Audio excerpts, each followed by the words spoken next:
At the edge of Japan's southern islands, a silent battle begins at dawn. Boats push out against the tide, crewed by fishermen who risk everything for a creature most people will never see in their lifetime. A giant is living in underwater caves large enough to swallow a diver. It can snap fishing lines as thick as rope and drag a full-grown man straight off the deck without warning. And yet, these fishermen still chase it. Not for glory, not for pride, but because catching just one can change a family's fortune overnight. Here in these coastal waters, hunting this giant is both a tradition and a multi-million-dollar gamble, one played out every season on the open sea. So what kind of fish is powerful enough to break steel hooks as if they were twigs? What creature cannot be caught in a net that fights with such force it can overpower an entire crew and even the boat in seconds?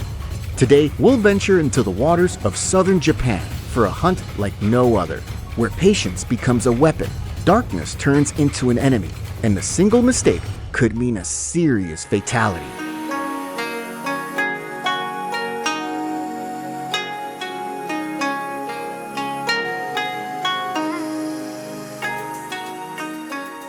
Unlike other large-scale fishing expeditions carried out by Japanese fishermen, hunting for the giant grouper is a completely different challenge. It may sound simple, but in reality, it's a task only the brave dare to take on.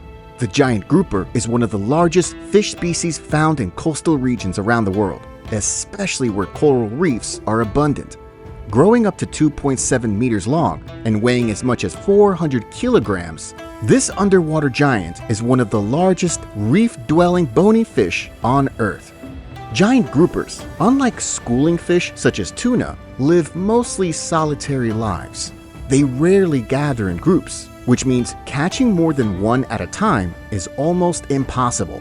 And with their enormous size, using a fishing net isn't just difficult, it's simply not an option.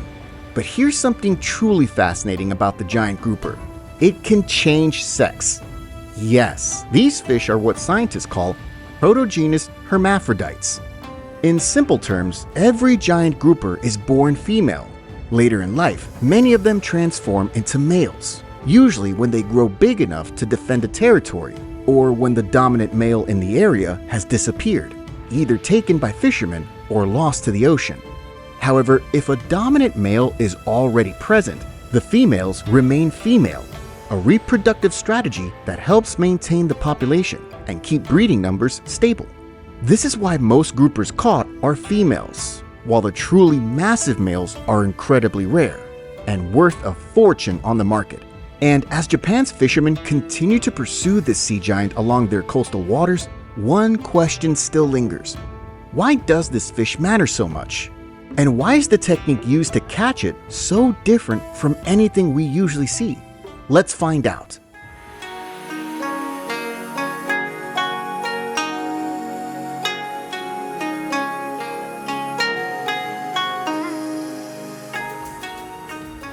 In Japan, the story of the giant grouper takes a very different path.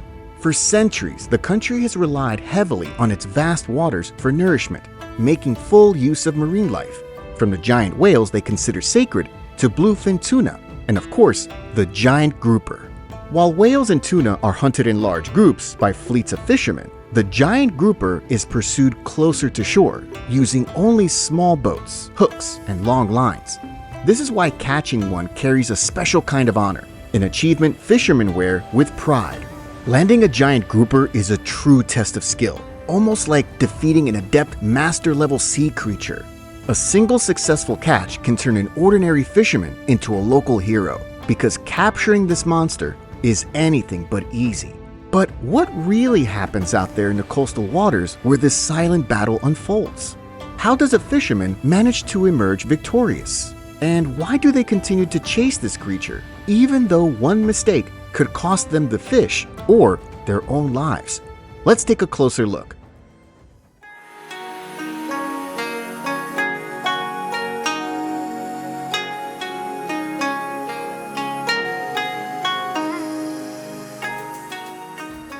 In southern Japan, giant groupers are most commonly found in the waters around Okinawa and Ogasawara.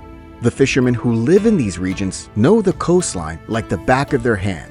They can pinpoint exactly where a grouper might be lurking, usually near rocky headlands and reef-rich areas, where these giants rule as apex predators, feeding on lobsters, crabs, and smaller fish. For these fishermen, local knowledge is everything. They study the currents that funnel prey into narrow channels, the timing of the tides, and even the moon phases, all of which influence when the groupers come out to feed. That feeding window is their best chance to strike. In fact, fishermen often wait for the exact moment when small reef fish are pushed toward the hunting grounds before they begin their pursuit, a skill they've perfected over many seasons of grouper hunting. Before heading out, the fishermen prepare their gear: strong circle hooks, heavy lines, and plenty of bait.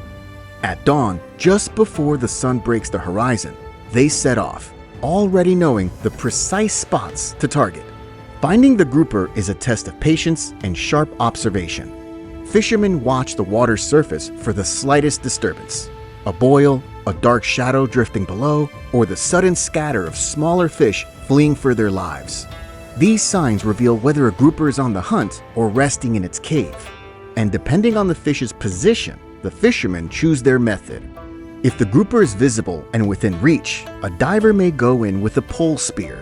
But if the fish is deep inside a cave or difficult to access, they switch to hook and line fishing. Large bait fish, often tuna, are attached to heavy bottom rigs and lowered onto rocky ledges or suspended near openings where the grouper might be hiding. When a giant grouper finally takes the bait, the bite is slow but unmistakably powerful. The rod bends sharply as the fish pulls with incredible weight, often dragging the fisherman toward the edge. That first surge is usually brief but fierce as the grouper tests the strength of the line. In that moment, the key is simple. The fisherman must not panic. He must hold the rod steady, brace himself, and prepare for the real fight that's about to unfold.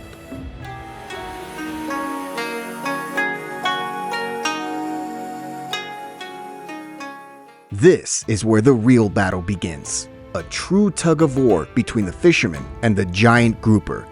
It's not just a contest of strength, but also of skill, patience, and endurance. Once the fish is firmly hooked, it plunges downward, trying to hide beneath rocks or structures. The fisherman, however, keeps steady pressure on the line, making sure it doesn't scrape against sharp coral that could cut it in an instant. This struggle continues until the giant grouper finally grows tired and rises to the surface. When it comes within reach, the fisherman slips a landing gaff behind its head and hauls the massive creature out of the water. Once the fish is brought aboard, there's no time to waste. Giant grouper meat spoils quickly under the sun, so the fishermen either cool it down immediately or keep it alive in a live well. And just like that, the hunt ends. A battle fought in silence, in patience, and in the shadowy depths of Japan's coastal reefs.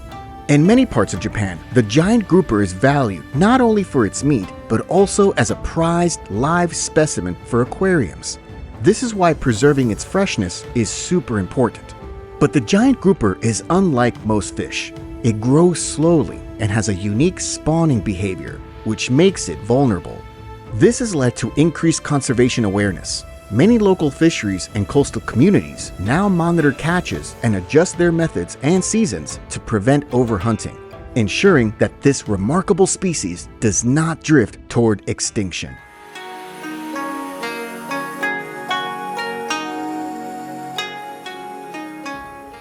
However, the story doesn't end when the fish hits the deck. In fact, the real test is still ahead. So stay tuned to part 2, where we step into the processing stage, a place where every mistake can ruin the catch. This means every movement must be perfect, and the craftsmanship is just as demanding as the hunt itself.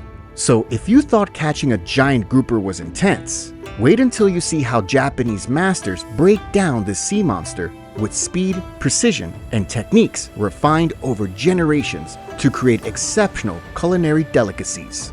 Don't forget to give this video a thumbs up, share it, and subscribe to our channel for more fascinating stories from the depths of the sea. See you in the next one.